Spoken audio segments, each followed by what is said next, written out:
ಎಲ್ಲರಿಗೂ ಶರಣು ಶರಣಾರ್ಥಿಗಳು. ನಾನು ಅದೃಶಯ್ಯ ಸಿದ್ಧಗಿರಿ ಮಠ.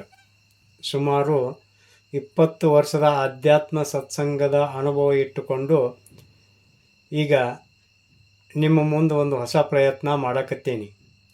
ಅದೇನಪ್ಪ ಅಂತಂದ್ರೆ, ನಮ್ಮ ನಾಡು ಕಂಡಂಥ ಸಾಧು ಸತ್ಪುರುಷರ ವಿಚಾರಧಾರೆಗಳನ್ನು, ಅವರ ಲೀಲೆ ಮತ್ತು ಪವಾಡಗಳನ್ನು ಜನರಿಗೆ ತಿಳಿಸ್ಬೇಕು ಅನ್ನುವಂಥ ವಿಚಾರದೊಳಗೆ ಒಂದು ಸಣ್ಣ ಪ್ರಯತ್ನವನ್ನು ಮಾಡಲಿಕ್ಕೆ ಪ್ರಾರಂಭ ಮಾಡಿದ್ದೀನಿ.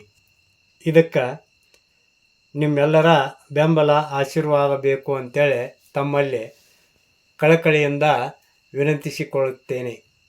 ಶ್ರೀ ಸದ್ಗುರು ಸಿದ್ಧಾರೂಢ ಮಹಾರಾಜ್ ಕಿ ಜೈ, ಸಾಧು ಸಂತ ಮಹಾರಾಜ್ ಕಿ ಜೈ. ಓಂ ನಮಃ ಶಿವಾಯ.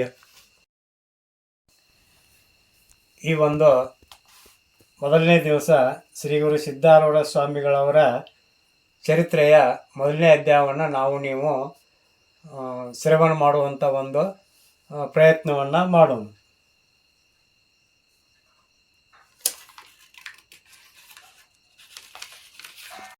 ಈ ನಾಡಿನೊಳಗೆ ಹಲವಾರು ಸತ್ಪುರುಷರಾಗಿ ಹೋಗ್ಯಾರ, ಮಹನೀಯರಾಗಿ ಹೋಗ್ಯಾರ.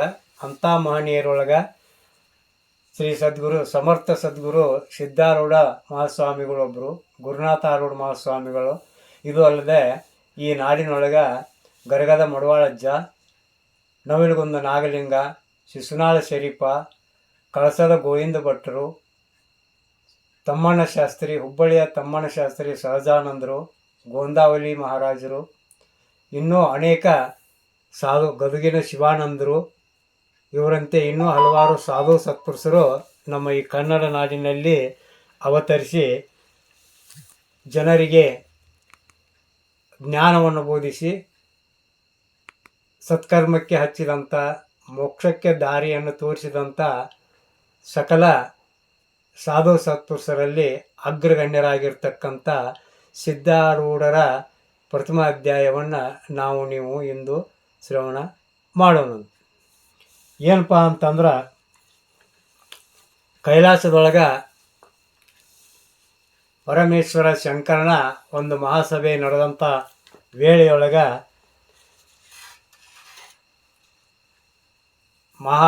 ನಾರದ ಮಹರ್ಷಿಗಳಾದಂಥ ಋಷಿಗಳು ಪರಮೇಶ್ವರನ ಆಸ್ಥಾನಕ್ಕೆ ಹೋಗಿ ಅಲ್ಲಿ ಆ ಪರಮಾತ್ಮನಿಗೆ, ಶಂಕರನಿಗೆ ಮಂಗಲಪೂರ್ವಕ ನಮಸ್ಕಾರವನ್ನು ಮಾಡಿ ಕೇಳ್ತಾರೆ. ಪರಮಾತ್ಮ, ನಿನ್ನ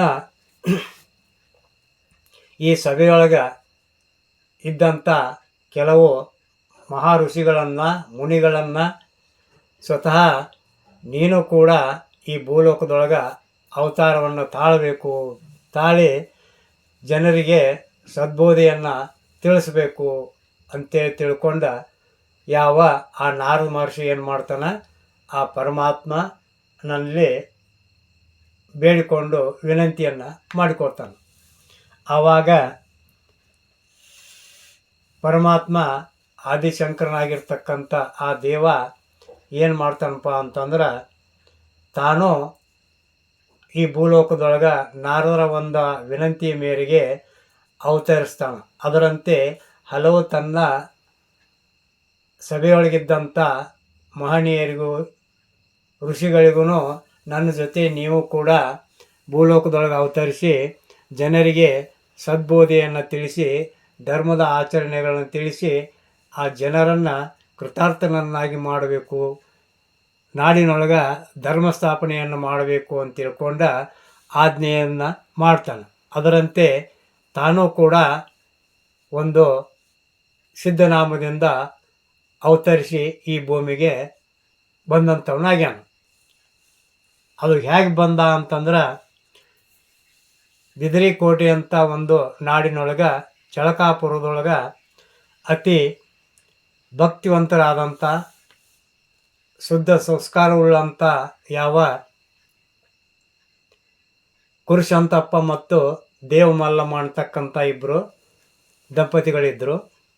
ಆ ದಂಪತಿಗಳು ಸದಾ ಧರ್ಮದಿಂದ ನಡೆಯುತ್ತಾ ಭಕ್ತಿವಂತರಾಗಿ ತಮ್ಮ ಮನೆಯೊಳಗೆ ಪ್ರತಿದಿನಾಲೂ ತಮ್ಮ ಕುಲಗುರುಗಳಾದಂಥ ವೀರಭದ್ರ ಸ್ವಾಮಿಗಳಿಂದ ಪ್ರತಿ ದಿವಸ ಬಸವಣ್ಣನವರ ವಚನಗಳನ್ನು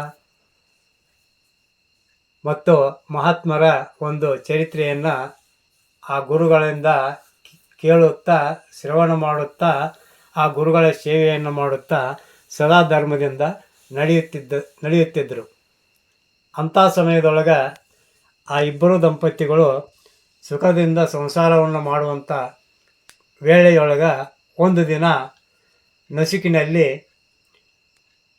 ಆ ಭಕ್ತನಾದಂಥ ಗುರುಶಾಂತಪ್ಪನ ಕನಸಿನಲ್ಲಿ ಸ್ವತಃ ಪರಮಾತ್ಮನೇ ಬಂದು ಒಬ್ಬ ಯತಿ ರೂಪದಿಂದ ಬಂದು, ಗುರುಶಾಂತಪ್ಪ, ನಿನ್ನ ಭಕ್ತಿಗೆ ಮೆಚ್ಚಿ ನಾನು ನಿನ್ನ ಉದರದಲ್ಲಿ ನಿನ್ನ ಮಗನಾಗಿ ಜನ್ಮ ತಾಳುತ್ತೇನೆ ಅಂತ ಹೇಳಿ ಆತ ಅಂತರ್ಧಾನನಾಗ್ತಾನೆ, ಮಾಯವಾಗಿ ಹೋಗ್ತಾನೆ.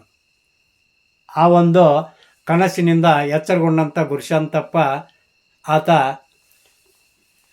ಬೆಳಗಿನ ಜಾವ ಕಿಟಕಿ ಕಡೆ, ಮನೆಯಲ್ಲಿರ್ತಕ್ಕಂಥ ಕಿಟಕಿ ಕಡೆ ನೋಡಿದಾಗ ಅದಾಗ ಬ್ರಾಹ್ಮಿ ಮುಹೂರ್ತ ಪ್ರಾರಂಭವಾಗಿರ್ತದೆ. ಆತ ಎದ್ದು ತನ್ನ ಪ್ರತಿನಿತ್ಯದ ಕಾರ್ಯಕ್ರಮಗಳನ್ನು ಮುಗಿಸಿಕೊಂಡು ತನ್ನ ಹೆಂಡತಿಯ ಜೊತೆ ಮಾತನಾಡುತ್ತಾ ಕುಳಿತು ತನ್ನ ಸ್ವಪ್ನದ ವಿವರವನ್ನು ತನ್ನ ಹೆಂಡತಿಗೆ ಏನು ಮಾಡ್ತಾನೆ ಹೇಳ್ತಾನೆ. ಆ ಹೇಳಿದಂಥ ಸಮಯದೊಳಗೆ ಆತನ ಹೆಂಡತಿಯಾಗಿರ್ತಕ್ಕಂಥ ದೇವಮಲ್ಲಮ್ಮಳು ಕೂಡ, ಸ್ವಾಮಿ, ನಾನು ಕೂಡ ಇಂಥ ಒಂದು ಕನಸನ್ನೇ ಕಂಡೆ ಇವತ್ತು ಈ ನಸುಕಿನಲ್ಲಿ. ಏನಪ್ಪ ಅಂತಂದ್ರೆ, ಆ ಪಾರ್ವತಿ ದೇವಿ ಬಂದು ನಿನ್ನ ಉದರದಲ್ಲಿ ಮುಕ್ಕಣ್ಣ ಮೂಡಿ ಬರ್ತಾನಂತೇಳಿ ಹೇಳಿದಂತಾಗಿ ನನ್ನ ತೊಡೆ ಮೇಲೆ ಒಂದು ಬಿಳಿದಾವರಿಯನ್ನಿಟ್ಟು ಮಾಯವಾಗಿ ಹೋದ್ಲು ಅಂತೇಳಿ ತಿಳ್ಕೊಂಡ ಇಬ್ಬರು ಗಂಡ ಹೆಂಡತಿ ಒಳ್ಳೆ ಸುಖ ಸಂತೋಷದಿಂದ ಕಾಲ ಕಳೀಲಿಕ್ಕೆ ಹತ್ತಾರ. ಅದರಂತೆ ಪ್ರತಿ ದಿವಸನೂ ತಮ್ಮ ಕುಲಗುರುಗಳಿಂದ ಧರ್ಮದ ಉಪದೇಶವನ್ನು ಕೇಳ್ತಾ ಶಿವಪಂಚಾಕ್ಷರಿ ಮಂತ್ರವನ್ನು ಪಠನ ಮಾಡ್ತಾ ತಮ್ಮ ಜೀವನವನ್ನು ಕಳೆಯುತ್ತಿರುವಾಗ ಆ ಪರಮಾತ್ಮ ಪಾರ್ವತಿಯರ ಆಶೀರ್ವಾದದಿಂದ ಆ ದೇವಮಲ್ಲಮ್ಮ ಅಂತಕ್ಕಂಥ ಹೆಣ್ಣುಮಗಳು ಗರ್ಭವನ್ನು ಧರಿಸ್ತಾಳೆ. ಗರ್ಭ ಧರಿಸಿದ ನಂತರ ಆ ಹೆಣ್ಣುಮಗಳಿಗೆ ತಿಂಗಳು ಗರ್ಭ ಬೆಳೆಯುತ್ತಾ ಹೋದಂತೆ ಏನಾಗ್ತದೆ ಅಂದ್ರೆ ಅವಳಿಗೆ ಬಯಕೆಗಳು ಉಂಟಾಗ್ತವೆ. ಎಂಥ ಬಯಕೆಗಳು ಉಂಟಾಗ್ತಾವೆ ಅಂತಂದ್ರೆ, ಸಹಜವಾಗಿ ಹೆಣ್ಣು ಮಕ್ಕಳಿಗೆ ಏನು ಹೆರಿಗೆ ಬಸುರಿ ಟೈಮ್ದಲ್ಲಿ ಏನು ಬಯಕೆಗಳು ಉಂಟಾಗ್ತಾವಲ್ಲ ಅಂಥ ಬಯಕೆಗಳು ಉಂಟಾಗ್ತವೆ. ಆ ಹೆಣ್ಣು ಮಗಳಿಗೆ ನೆರೆಹೊರೆಯಲ್ಲಿದ್ದಂಥ ಹೆಣ್ಣು ಮಕ್ಕಳು ಅವಳಿಗೆ ತರತರವಾದ ಅಡಿಗೆ ಪಕ್ವಾನ್ನಗಳನ್ನು ತೆಗೆದುಕೊಂಡು ಬಂದು ಅವಳಿಗೆ ಬಯಕೆಯನ್ನು ತೀರಿಸುವಂಥ ಒಂದು ಪ್ರಯತ್ನವನ್ನು ಮಾಡ್ತಾರೆ.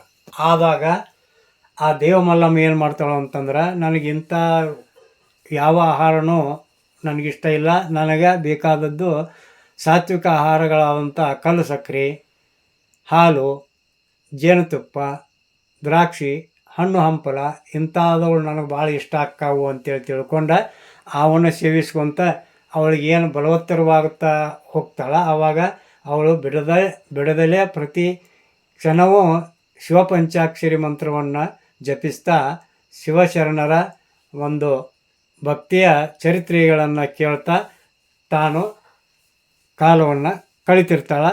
ಅಂಥ ವೇಳೆಯೊಳಗೆ ಅವಳಿಗೆ ನವಮಾಸ ತುಂಬಿ ಹೆರಿಗೆಯ ಒಂದು ವೇದನೆ ಪ್ರಾರಂಭ ಆಗ್ತಾವೆ. ಆ ಹೆರಿಗೆ ವೇದನೆ ಪ್ರಾರಂಭ ಆದಂಥ ಟೈಮ್ದೊಳಗೆ ಅಲ್ಲಿ ಇದ್ದಂಥ ನೆರೆಹೊರೆ ಜನರು ಹೊರಸನ್ನು ತಂದು ಹಾಕಿ, ಅದು ಅಲ್ಲದೆ ನೀರನ್ನು ಕಾಸಿ ಅವಳ ಹೆರಿಗೆಯ ಸಮಯಕ್ಕೆ ಎಲ್ಲವನ್ನು ಸಾಮಗ್ರಿಗಳನ್ನು ಸಿದ್ಧಪಡಿಸಿ ತಯಾರು ಮಾಡುವಷ್ಟರಲ್ಲಿ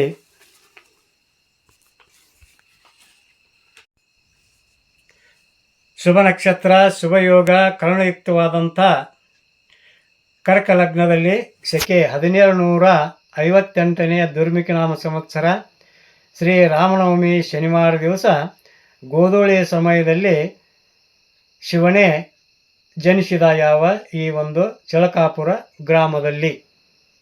ಅಂತಹ ಜನಿಸಿದಂಥ ಶಿವನ ಅವತಾರಿಯಾಗಿರ್ತಕ್ಕಂಥ ಯಾವ ಆ ಕೂಸಿಗೆ ಏನು ಮಾಡ್ತಾರೆ, ಅಲ್ಲಿದ್ದಂಥ ಹೆಣ್ಣುಮಕ್ಕಳು ಆ ಬಾಣಂತಿಗೆ ಅರಿಶಿನ ಪೂಸಿ ನೀರೆರೆದು ಹಾಗೂ ಆ ಕೂಸನ್ನು ಎರೆದು ಆ ತಾಯಿ ಮಗುವನ್ನು ಮಲಗಿಸ್ತಾರೆ.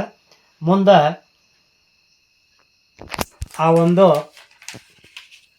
ಪರಮಾತ್ಮನ ಜನನವಾದ ತಕ್ಷಣ ಸಾಯಂಕಾಲದೊಳಗೆ ಅಲ್ಲಿ ವಾತಾವರಣ ಹೆಂಗಿರ್ತೈತಪ್ಪ ಅಂತಂದ್ರೆ ಜೋರಾಗಿ ಗಾಳಿ ಬೀಸ್ತದ.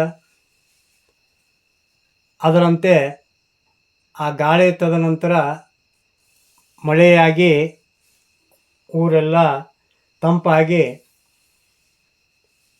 ಕೆರೆ ಹಳ್ಳಕೊಳ್ಳಗ ತುಂಬ್ತಾವ. ಇಂಥ ಒಂದು ಶುಭ ಸಾಯಂಕಾಲದೊಳಗೆ ಗ್ರಾಮದ ಜನರು ಮನೆ ಬಾಗಿಲಿಗೆ ಚಳೆ ಹೊಡೆದು ಏನು ಮಾಡ್ತಾರೆ, ರಂಗೋಲಿಯನ್ನು ಹಾಕಿ ಮನೆಯಲ್ಲಿ ದೇವರಿಗೆ ದೀಪ ಹಚ್ತಾರೆ. ಅಂಥ ಒಂದು ವೇಳೆಯೊಳಗೆ ಈ ಪರಮಾತ್ಮನ ಒಂದು ಜನನ ಆಗ್ತದೆ.